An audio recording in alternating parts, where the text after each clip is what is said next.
Uminarangkada na kasuod mang-aga ang taunang Sports Fest kan Police Regional Training Center 5 sa Campo General Simeon Ola sa Legazpi City. Kabali sa aktibidad ang 97 pulis na nagkaklase sa Public Safety Senior Leadership Course Training Center 5 Batch 2024-01. Asin ang 101 pulis na nagkaklase sa Public Safety Junior Leadership Course Training Center 5 Batch 2024-02. Class Alpha asin Class Bravo. Pira sa mga highlight kan pagbubukas ang Search for Escorts and Muses Sports Fest kung saan na ipahiling man kan apat na kaintrang padas ang sa indang wit asin natatagong humor. Pangit man ako sa inyong paningin, may mas pangit pa sa akin! Hindi ko po ito ini-expect pero masayang-masaya po ako kasi nanalo ako. Malaking bagay, ako as a member ng SWAT, seryoso kami sa trabaho. Ngayon, sa gantong paraan, nagiging masaya kami.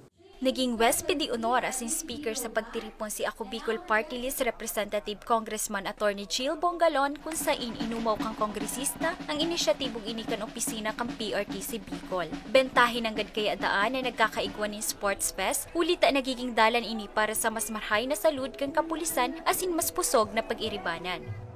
In all the activities that I have attended, activity ng Philippine National Police, ito yung parang most entertaining, the funniest activity na aking pong nadaluhan. No? This kind of activity, talagang kailangan ng ating pong mga kapulisan, lalong-lalo na the kind of work that they are engaged in.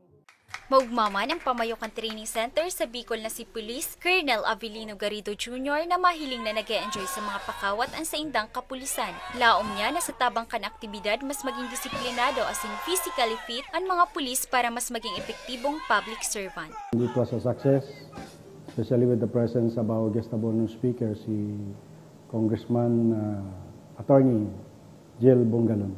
It is part of their curriculum, yung Sport Fest. At the same time, para ma-promote din natin yung camaraderie nila, kanilang sportsmanship, at the same time, yung physical na pangangatawan nila.